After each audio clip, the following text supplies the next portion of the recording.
Hey, it's me, Stacy B.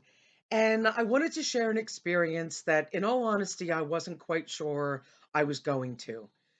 I felt very vulnerable and it's very personal, but I've realized that I'm not the only person who has had an experience like this. And I wanted to talk to the importance of speaking up for yourself, especially when it comes to experiences we can have within the healthcare system. I had a mammogram scheduled last week and it's something I create the time for every year.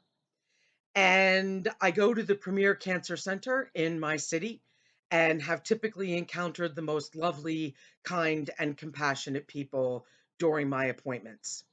I was fortunate enough that I did have that experience this time. And it was the understanding and the compassion of what it's like to have a mammogram done with larger breasts that allowed the floodgates to open about the experience I had last year, which was not with someone who was kind and compassionate. I think the tech really is in the wrong job, but the bottom line is that I was injured during the mammogram. The skin split underneath one of my breasts.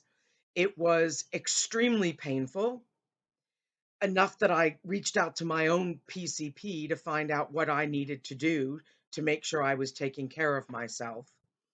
She handled me like I was literally a piece of meat at the butcher counter. I told her she was hurting me on a couple of occasions, and her response pretty much was, "Well, that's what happens when you have big breasts." It was traumatic, and I thought I had dealt with it. I shot off a response in the survey that I was given. I talked to people about it. As I said, I reached out to my doctor to see how I needed to care for myself physically through it. I thought I had dealt with it. But this year, with the kindness and compassion that I was shown, it all came back. At one point, Angie, the tech, asked me if I wanted to take a break. And as soon as I sat down, I burst into tears. I had, it felt like I had zero control over it. It was my body responding to what had been reactivated in my nervous system. And I felt extremely appreciative that I had someone who was like this tech to sit with me through it. We ended up getting it done.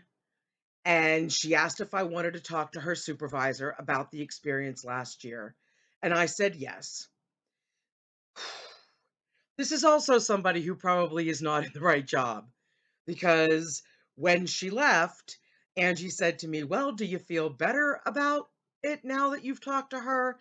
And I said, "Absolutely not." And she said, "I was afraid you were going to say that."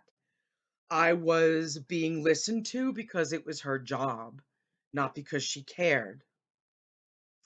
And there's a big difference in how that feels, especially if you're like me and you pick up on things like that and you feel things a little more deeply than perhaps other people do. But I had a chance to feel all of those things because of the kindness and compassion that I was shown. I had a chance to speak up, even though I didn't really feel like it was going to go anywhere. But it made me realize that the point is, I can't change how they behave. I can request that I don't ever have that tech again if she's still there next year. I can send an email to the manager and outline my experience. But the bottom line is how I took care of me through it. And I allowed myself to feel all of the things, which, in all honesty, probably weren't just from last year's experience either. It was a culmination of all the times that I have felt invalidated and dismissed and as if I didn't matter.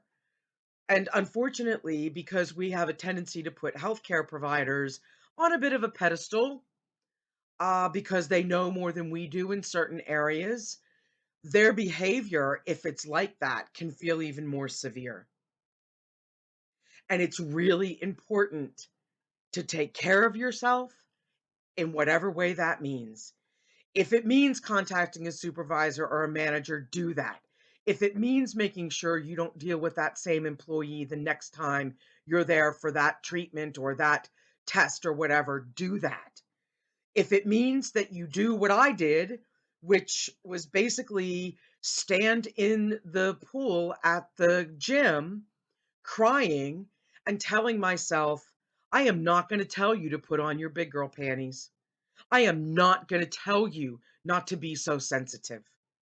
I am not going to tell you to get over it. I am going to stand here and I am going to let you process this in whatever way you need to.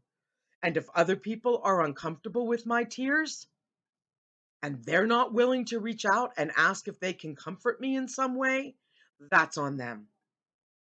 That is exquisite self care. You can't control what other people do. You can't control what they say or how they act, but you can control what you do with it. You can make the choices to take care of yourself in whatever way that looks like. So I invite you, if you have had a similar experience in healthcare or at your job or in a relationship, whatever the circumstances might be, to really connect with yourself and ask, how can I best take care of you in this moment? I feel so relieved. I am not ever going to see that tech again. I have sent an email to the manager. I've done everything I can externally, and I've done everything I can internally. And that is a beautiful thing. If you've had a similar experience, share it in the comments, shoot me an email. If you don't want to be public about it, which I totally understand, but do it for yourself.